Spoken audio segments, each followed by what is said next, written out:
Hi there, I'm Kylie Mowbray-Allen from Hello Media. And I'm Jenny Walk from Elephant in the Room Consulting, and you're tuning into Bite-Sized Business Live Podcast, the show that helps business owners get clarity and insight to grow their dream business. Whether you're launching, ready to scale, or figuring out what's next, we discuss the nitty-gritty, the hard bits, the opportunities, and the behind the scenes, and share how we've grown our own companies and helped others do the same.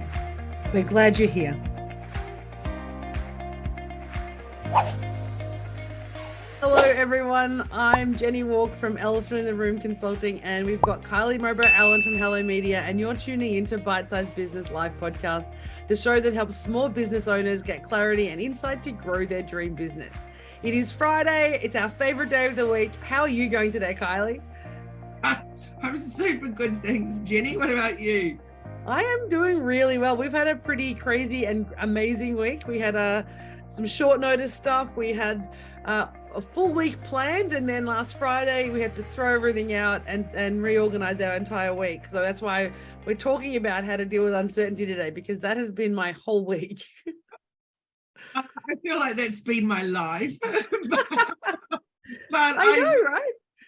It's a very good topic, because every single person has something that pops up, whether it's family or health or like floods or storms or whatever's going on in the world, and we have to pivot or something in a flash. So it's not about preparing for change, it's about what do you do when stuff just goes on. So as you know, Jenny, my husband's off for an operation today, and so I'd said to you, I might turn up to Bite Size or I might not, because it all depends if I'm going to film it from in the van after I've dropped him off, or what time to be there, etc. As it goes.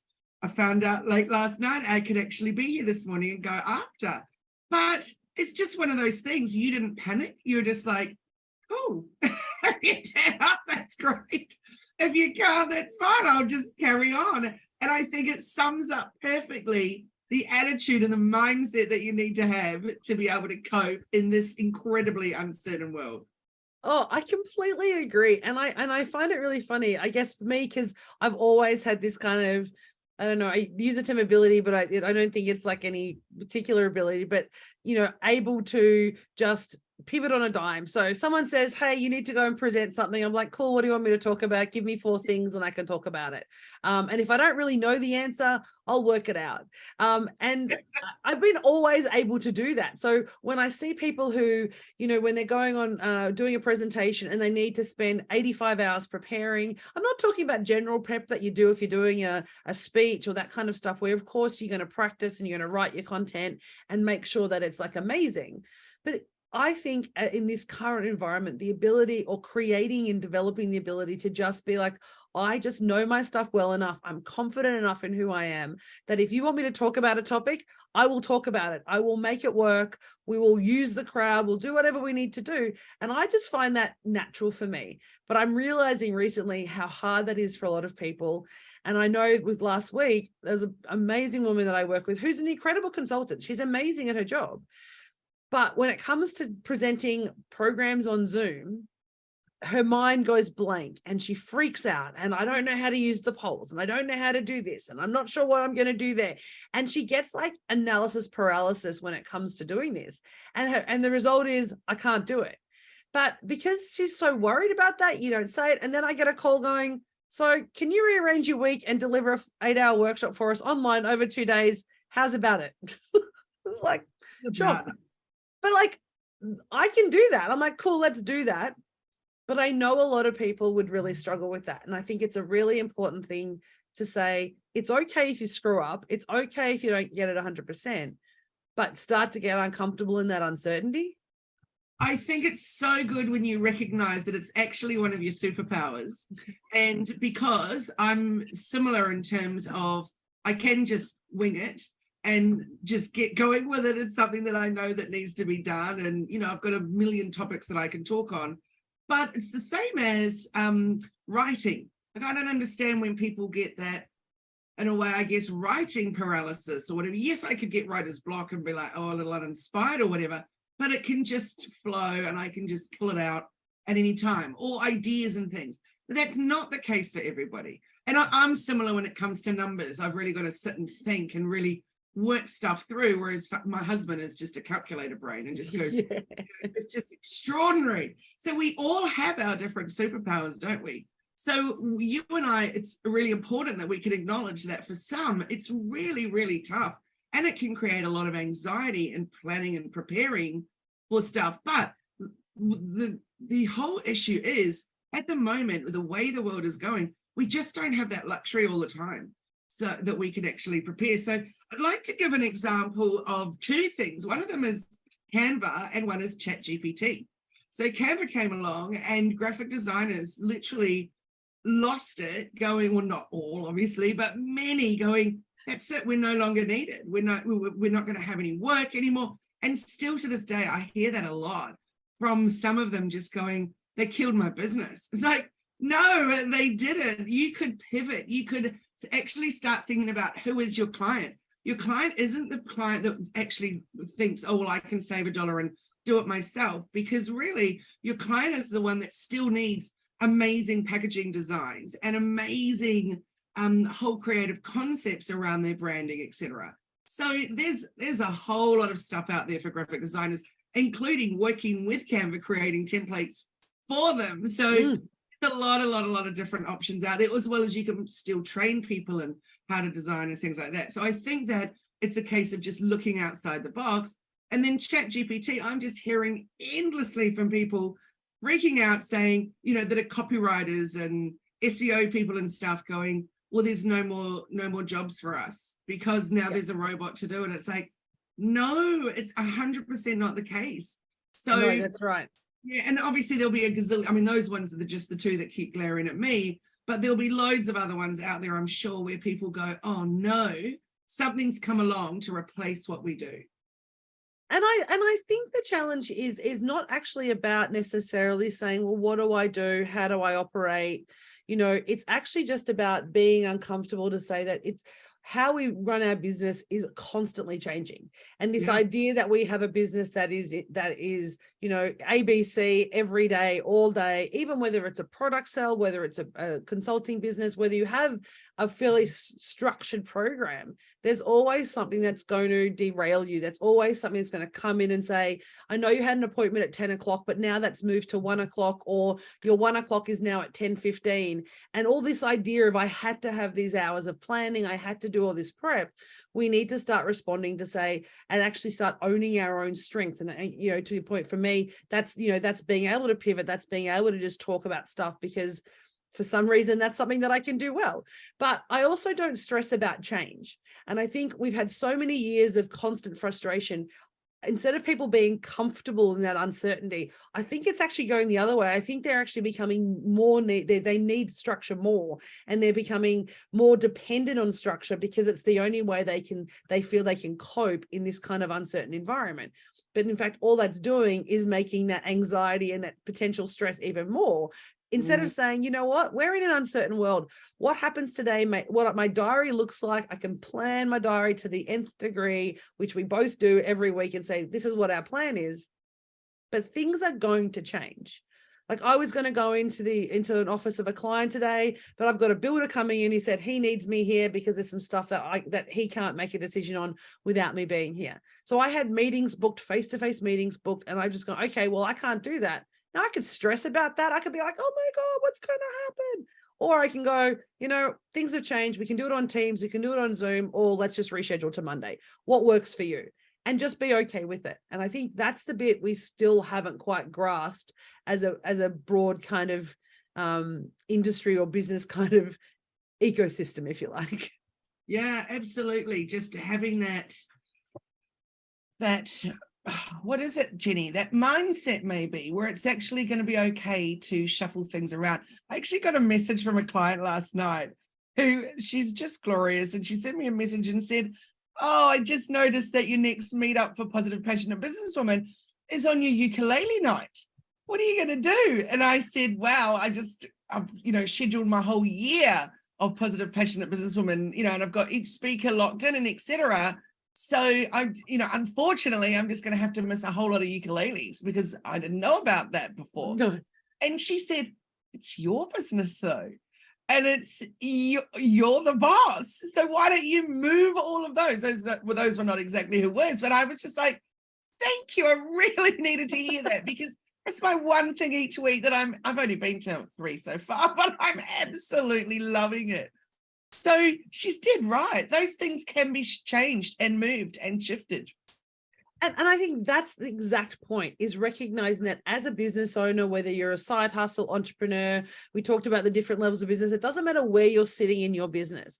If it's your business, you get the power to control how you show up, how you respond to the change. You're not dictated by these traditional structures anymore. You're no longer having to follow someone else's plan. And even if you've got a really structured approach to life, there's opportunity for you to grow as an individual, to say it's actually be okay to flex and play in the gray, to play in this uncertainty and be comfortable in it, because it's in that uncertainty that we start to push our boundaries and we start to kind of go, oh, actually, there are things that I didn't want to allow myself to do that I'm now realizing how amazing I'm at it and how comfortable I'm at it, because we're so scared. And that's a fear thing. We talked about fear many months ago, about, how fear paralyzes us. But if we start to play in uncertainty and be okay in it as business owners, as humans, we grow so much more and we become more comfortable with life. Absolutely. It's true, isn't it? I just pulled up her message because I thought the words were so perfect. She said, remember, you are in the control seat. Shuffle them. And that's the same no matter what is happening on out there. You're in the control seat. Yes, there's other external factors going on around you, but it's your choice how you then go forward or change or pivot or whatever, how you're going to make sure that that happens in as positive a way as you possibly can. And the best word that you said then was choice. And that's the piece we forget about, right? When something comes, like you saying to me yesterday, I may or may not be able to come to Bite Size on Friday. And I'm like, cool. I have a choice to say, well, actually, if you're not going to be here, well, if it's you may or may not be, I don't really want to play in that space. Let's just postpone this week. We could have done that. And that would have been perfectly acceptable, because I love doing this with you. We like having the kind of duo thing going on. Or I could have said, like I did, if you turn up, that's cool. If you pop in 5 minutes in, 20 minutes in, or 1 minute beforehand, that is going to be fine. And that's about me going, I'm comfortable in either scenario, and we will both respond with either scenario. It's like when we planned doing this podcast, people ask me, are you scripted? I was like, have you listened to it? Clearly we're not scripted. But by being scripted, it restricts the conversation, and we can't have a dialogue. We can't have banter, because it's like watching a sitcom or a drama show where you're like, I know what's coming next, because it's so formulaic. If we just allow yourself to kind of be like, hey, come and have a chat, I think we get better gold. But I also think it allows us to have a true conversation and be like, far more impactful in the words, because it's coming from our heart and our soul. It's not coming from a script that we're trying to follow. Absolutely. I totally agree, Jenny. And what about illness? That can strike at any moment. And so, for example, last week for you, and really, I was thinking the other day, crikey, I've been really, really lucky. I haven't actually been sick at all for quite some time now. But it's a real nightmare when I am, because then I've got to shuffle clients, and it's not like the work disappears. It's still going to be done, and you just got it loading up, piling it up for when you're suddenly feeling that little bit better. But again, who's in the control seat there? And I think it's control seat and it's choice. It's about saying, how are we choosing? What are we doing to enable us to continue growing the business and thriving the business? So whether it was, way back when we couldn't do face-to-face meetings and organizations, you went, actually, this is perfect for me. For me, travel is actually difficult with my family situation. And also I lose 2 to 3 hours a day of coaching time. I'm going to pivot online. And you just took the bull by the horn and went, that's what I'm going to do. And we're going to pull online. And actually your business has thrived as a result of it. But we often see uncertainty and change as risk, as a challenge, as a potential loss to the business, or the negative effect. But living in change and uncertainty and adapting and just responding to it gives you that choice to bounce forward. I used to say this when I used to do a presentation years ago about building resilience. And I said, everyone talks about bouncing back. And I was like, have you thought about those words?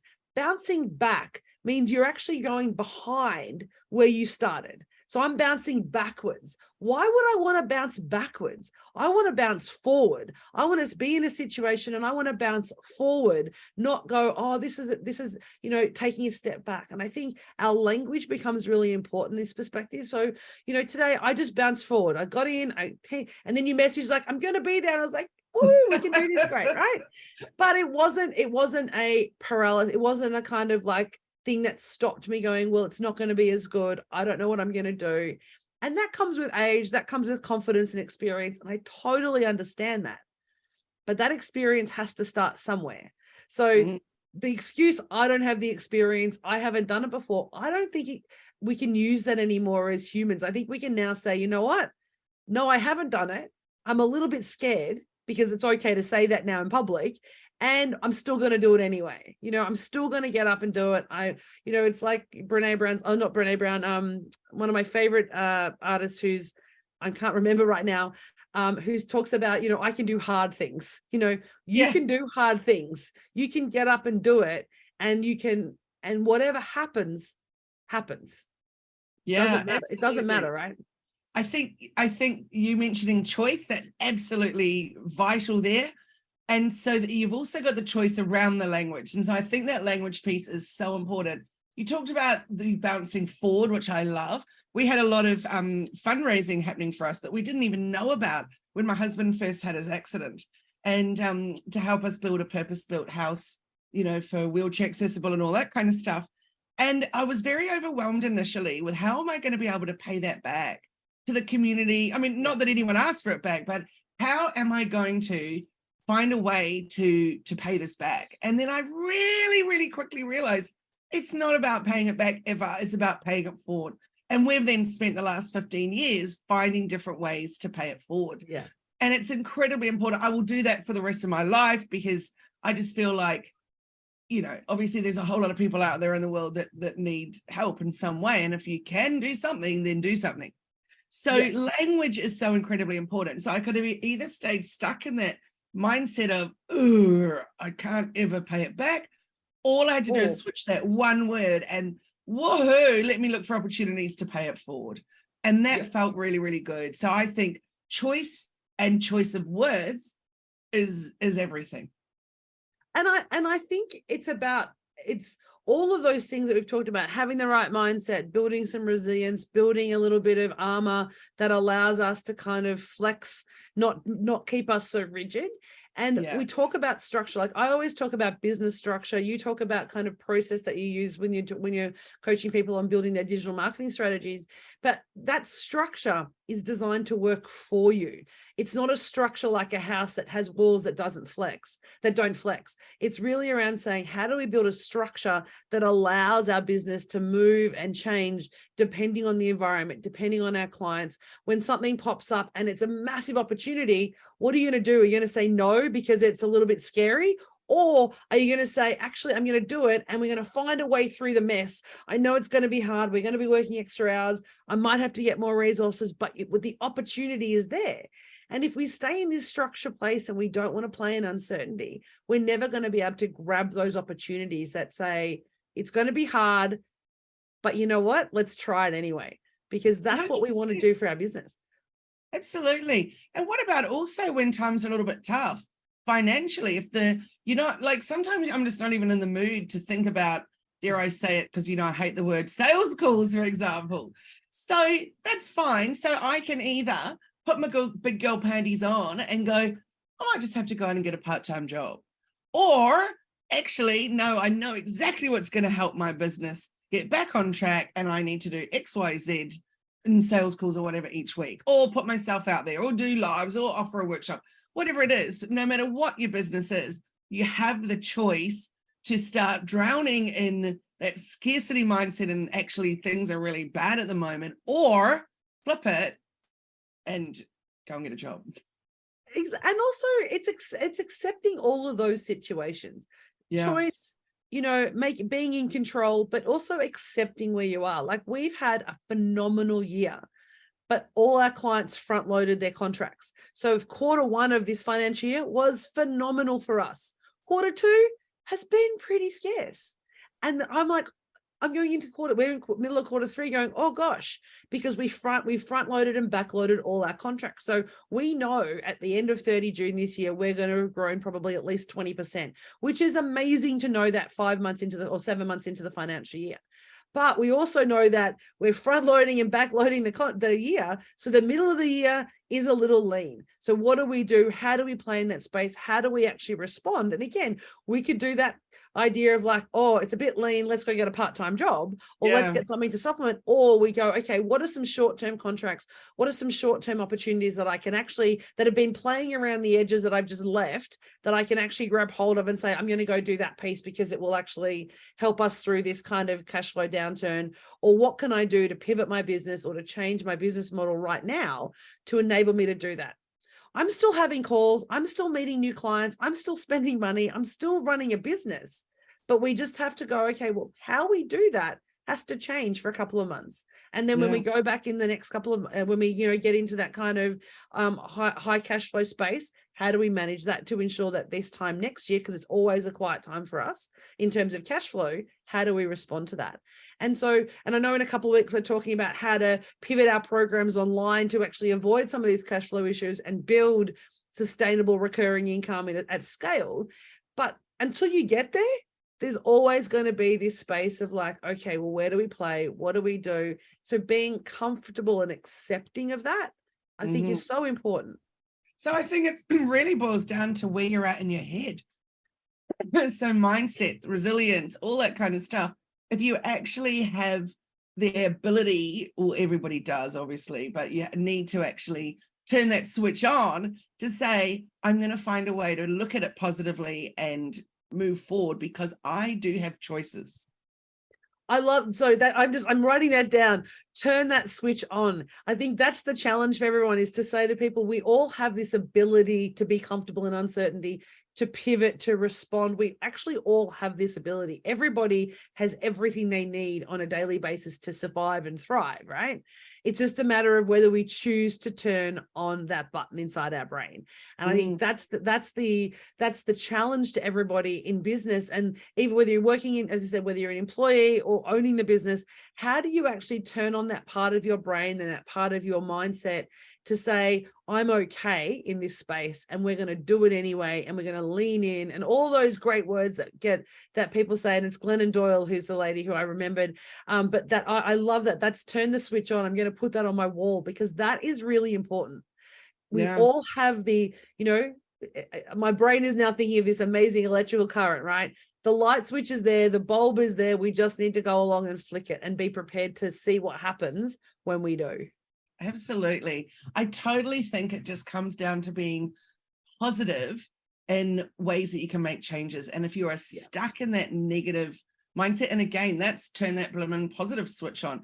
I've had this thing going on for years and years and years and years and years. And I know a lot of people can say it, but they don't actually do it. But I've been doing it ever since my husband's accident, probably a good couple of months into it, because I was, not drowning in the crazy of it, but certainly trying hard to see the way forward, maybe. Yes. So really realize for myself, if I do not think about something good in every day, or something positive that I can focus on, or something I can be grateful for, I'm actually not going to get through this. So every morning I would wake up, and the absolute first thing I would do would say to myself, what am I grateful for today? What have I got to be positive for today? And often it was hard, so hard. And all I had was, well, I'm lucky he's still alive, or I'm lucky that I was able to have a child. I lost a baby 2 days before his accident. So I was really in a very, very, very different mindset. I could have literally just drowned in amongst all that stuff, but I had to flip it, turn that switch on. And I've been doing it now for the last decade and a half, of every single morning without fail. What is there that I can be super positive about? And I think that's what it boils down to. And they're the things that define us, aren't they? They're the choices that we make. And the words, and the four takeaways for me from this chat is, we talked about control, acceptance, which is so important when you're talking about gratitude, and choice. So those four words are so powerful and have so much energy that you can utilize to say, how do I manage or control this situation? I'm in control. How do I accept it and look at it in a way that I actually have to accept the situation. I mean, I can't change it possibly. So how do I accept it? How am I grateful for that? What can I do to, what are the good things that in this situation, there's always going to be a piece of gold in there. And then what are my choices and what am I going to do about it? I think those four words now for me are going to be like plastered on. I just love that in the way that that's come out today, is that choice, control, acceptance, and gratitude. If you can have those four things every day in your business, in your life, then uncertainty just is something that exists. It doesn't impact you. It's not positive. It's not negative. It just exists. And I think that's the point, isn't it? We always we as humans like to categorize things because we're meaning making machines. Is it good? Is it bad? Is it going to help me? Is it not going to help me? Like, we have to put labels and categorize things.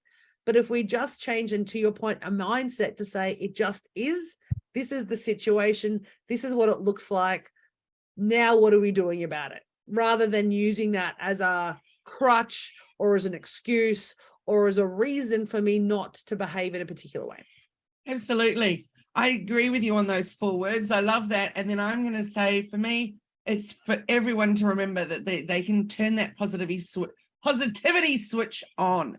You have the choice about how you're going to deal with the stuff that comes at you in your business and in your life. And you just can flick that switch and turn it all around. Exactly. I love that.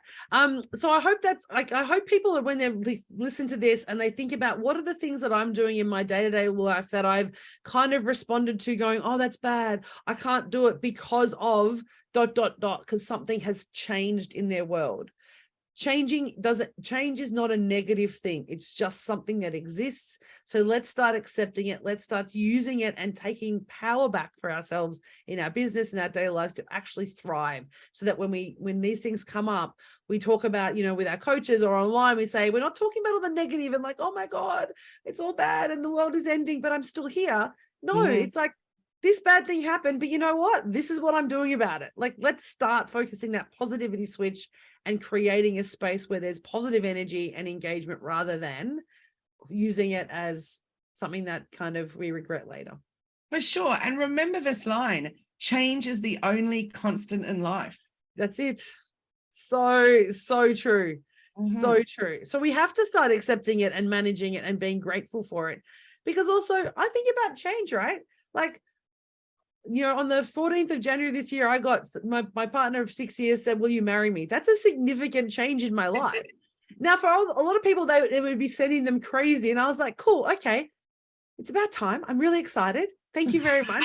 Now, let's get the wedding organized. Now, it's February. It's only 5 weeks later. We have a venue. We have all the bits and pieces and all the main moving parts, except me in a dress, are pretty well organized for the wedding in 5 weeks. Because it's just doing the work. It's not getting hyped up about it. I'm excited. I'm so excited about it, but I didn't go crazy about it. I didn't become a bridezilla and be like, I need to control that world. I just went, what do I need to do? Make a decision, move on, and get it done. 5 weeks later, I don't have to worry about my wedding anymore. I can just enjoy it and wait for it to come up to me until 5 months before when the venue goes, so what are you going to eat? And I can have that conversation, right? I love that so much. One of the big changes too is in your head, because you are no longer a girlfriend, you're a fiance. I know, I still can't get that right. I still can't use that word. It seems so weird. I love it. My fiance, I got to do that for 2 years. My fiance, I loved it a lot. Someone said that to me. Someone said, Jenny, really enjoy the fiance. It's the one time in your life you can say, this is my fiance. He's my fiance. I'm a fiance. Yeah. And it's so weird to say that. I still say he's my partner because I forget that, oh no, that's right. You're my fiance now. But she said this, she remembers like 25 years ago when she got married. She's like, it's one of the favorite parts in her life is that 1 year that she had between the time they got engaged and got married to be able to use that term. So maybe I need to lean into that a bit more. Totally. It's a very romantic thing, I think. Not Yeah. everybody gets married and not everybody has to. But if that's something that's important to you and you get that pocket of time, Yeah, it's true. it's pretty special. Yeah, it is.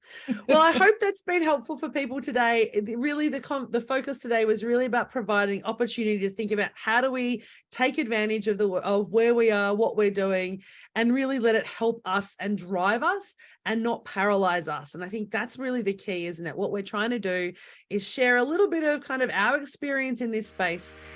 So thank you so much for everyone tuning into the Bite Size Live Business Podcast. Kylie, it's always amazing to chat with you every Friday. Next Friday, I'm so excited. We're talking about crypto and I have no idea about crypto. So I'm like going to lean into that conversation and get so excited about learning a little bit more about that. I just want to quickly, before you sign off, I really quickly need to say, so that no one gets at all confused, I also am not an expert in this. We have a guest joining us, Juanita Hart, who is right into crypto, NFTs, trading, all of that. And I have watched her just boom over the last couple of years. It is just extraordinary. I'm sat on the sideline just going, holy moly. So she's joining us as a guest speaker to talk on that topic. So, and share some top tips for anyone that wants to get into it. So Jenny and I very excited. We are what did I say to you earlier? Something we're going from dunce to nunce on what we know about crypto, but we're going to be a whole lot wiser next week. We definitely are. So be sure to subscribe and follow us so you don't miss any of the future episodes with us. It's been amazing to have you here for Bite Size Live Business Podcast. Kylie, nice to see you. See you next time. Thanks, everyone. Great. Thanks, everyone. Thanks, Jenny. Bye.